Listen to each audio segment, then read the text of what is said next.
Welcome back to Future AI Paper Review, where we take the latest and greatest AI research, the stuff that's usually uh, pretty dense and complicated, and try to make it understandable and maybe even, dare I say, a little bit fun. That's right. We're all about making AI accessible to everyone. And today we're diving deep into a paper that's got everyone talking. Oh, yeah. This one's a hot topic. It's all about how governments are using AI and whether they're doing it responsibly. Responsible AI, that's the big question, isn't it? It is, especially these days with AI becoming more and more powerful. The paper we're looking at today is called AI Responsible en el Sector Público.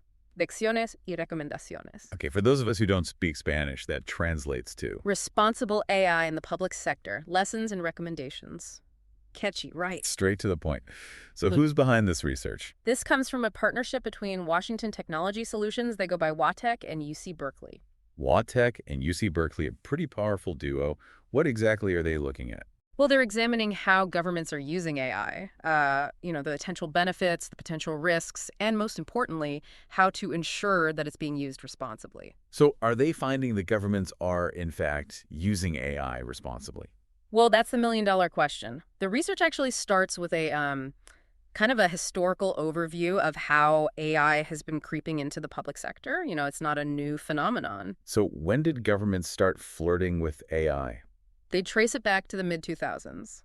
Back then, the focus was mainly on managing data and automating those simple, repetitive tasks. Think of things like fraud detection or managing traffic lights. Making those traffic lights flow smoothly, huh? Always a plus. Right. But these days, things are they're getting a lot more sophisticated. So what are governments using AI for now?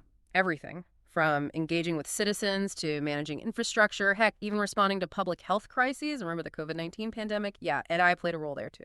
Wow, the scope has really expanded. So how do we make sure all of this is being done responsibly? Well, the paper dives into Washington state's efforts, which are considered pretty cutting edge.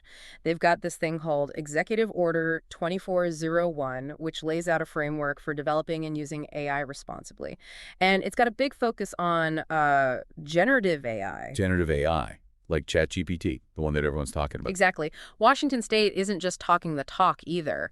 They've got WaTech leading this AI community of practice. But what is that? An AI community of practice? What do they do? Well, it's basically a way for agencies to get together, share what they're learning about AI, best practices, that sort of thing. Okay, so that sounds promising, but what's the reality on the ground? Did they uncover any interesting findings? They did some pretty eye-opening stuff, actually. For example, get this, 69% of the people they surveyed said their organization doesn't have a system for tracking how effective their AI tools are. Hold on. So they're just launching AI projects without even knowing if they're working. It seems that way in some cases, and there's a lot of variation between agencies, too. Some are all in on AI, while others are just, dipping their toes in. Well, that makes sense. I mean, it all comes down to funding and expertise. Right. And those aren't exactly evenly distributed. You got it. And, that kind of inconsistency can lead to problems. Oh, absolutely. I mean, imagine if people start to feel like, the government's using this fancy AI, but it's not even working properly. It could really erode public trust. You're hitting on a major concern highlighted in the paper. Public trust. People are worried about AI making biased decisions or just messing up and making the government look bad. And those are valid concerns. Yeah. In fact, I think they highlight a few examples of, AI gone wrong in the paper, don't they? Like, what about that New York City chatbot? Oh, yeah, the My City NYT chatbot. Now, that was a doozy. It was supposed to be this helpful tool for small businesses, answering questions about regulations and all that. But it started giving out some seriously bad advice. Bad advice. How bad are we talking? Some of it was actually illegal. Imagine relying on a chatbot for legal advice, and it tells you to do something that could get you in trouble with the law. Yikes. Not exactly the kind of AI-powered assistance anyone's looking for. Okay, so we've got AI potentially giving terrible legal advice. What other examples did they find? Well, let's hop over to the Pentagon. They're actually working on something called Acubot. Acubot. What's that all about? It's an AI system that's designed to get this draft government contracts. Wait, AI doing paperwork for the government? I don't know if that's impressive or terrifying. It's still in development, but the goal is to speed up that notoriously slow procurement process. Could be a real game changer if they can pull it off. Yeah, because even AI has to deal with government bureaucracy. Sadly, yes. So far, we've got AI potentially giving bad legal advice and struggling with paperwork. Any success stories to balance things out? Oh, absolutely. They highlight Pano AI, a company that's using AI-powered cameras for wildfire detection in Washington state. So these cameras are actually out in the forests, keeping an eye out for fires. Yeah, they can spot those smoke plumes way faster than traditional methods, which means firefighters can respond quicker and hopefully contain those fires before they get out of control. So AI is actually saving lives and resources in this case. That's pretty impressive. It is. And they also mention Google's Greenlight project in Seattle, which uses AI to manage traffic lights. Wait a minute. Back to traffic lights again. Same tech, different city. The goal is to reduce congestion and emissions. Okay, now that's something I can get behind: shorter commutes and cleaner air.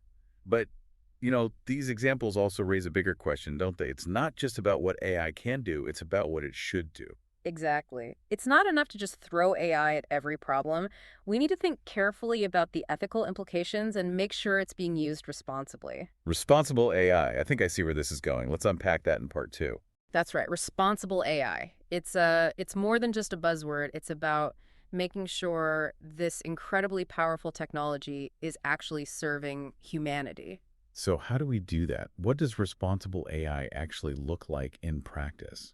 Well, the paper breaks it down into a few core principles. And the first one is transparency. Transparency. Okay, so what does that mean in the context of AI? Basically, we need to know how these AI systems work. What data are they using? How are they making decisions? No more black boxes where an algorithm spits out an answer and we just have to trust it. Right, no blind faith in the algorithm, especially when we're talking about government decisions that could have a real impact on people's lives. Exactly. And that brings us to the second principle, accountability. Accountability makes sense.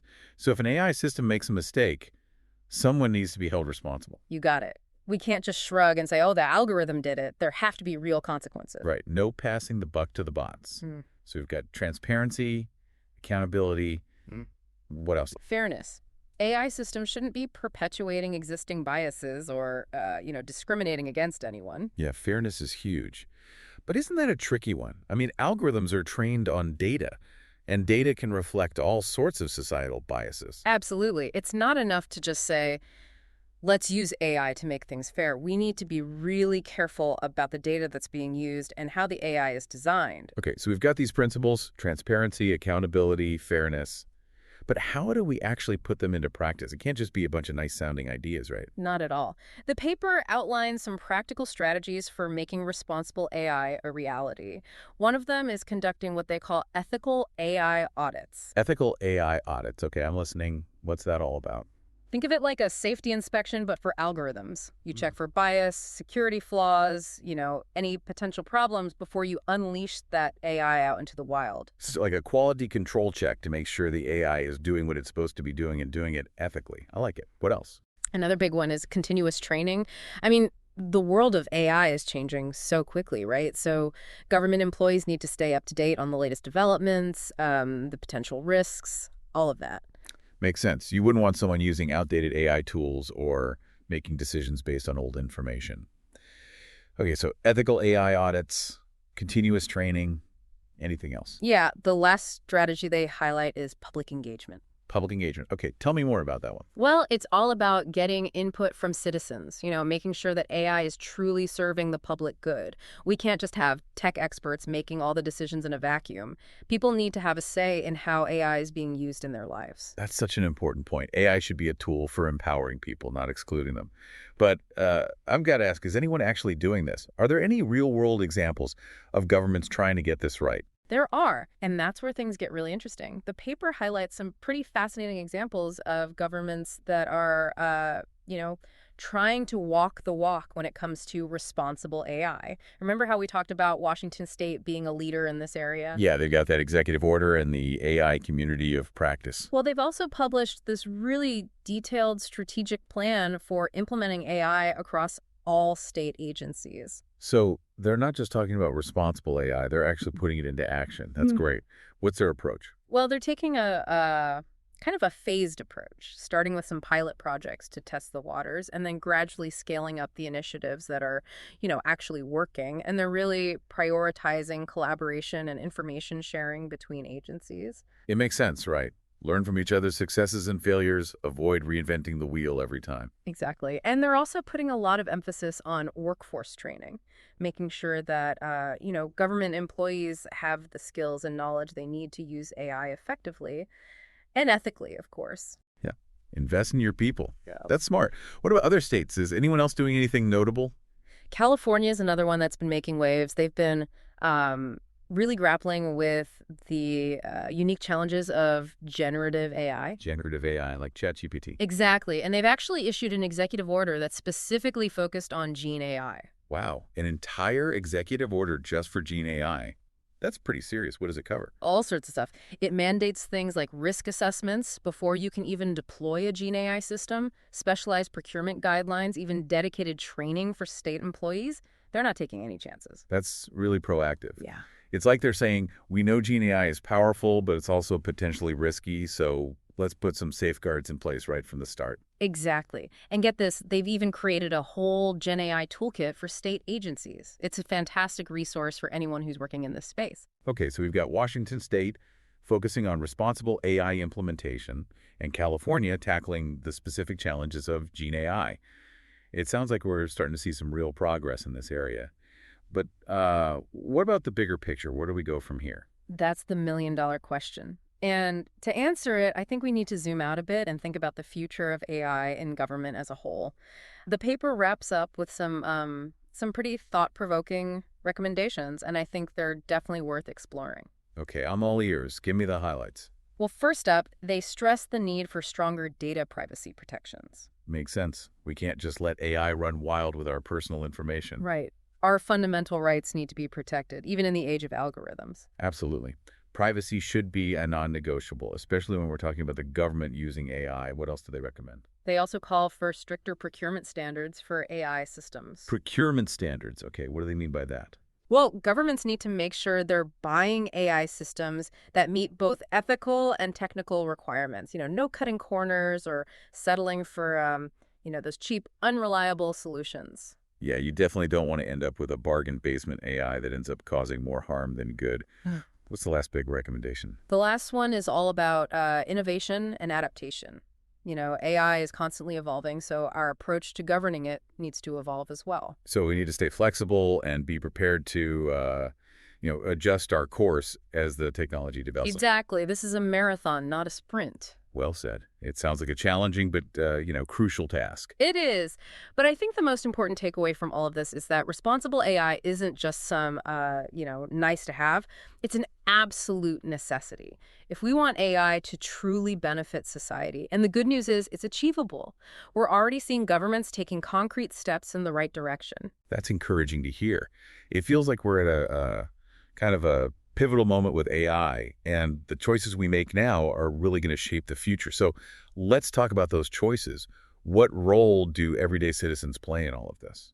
That's where things get really interesting, right? I mean, we've been talking about government actions and policy recommendations, but the reality is this isn't just a matter for, lawmakers and tech experts to decide. It affects all of us. Absolutely.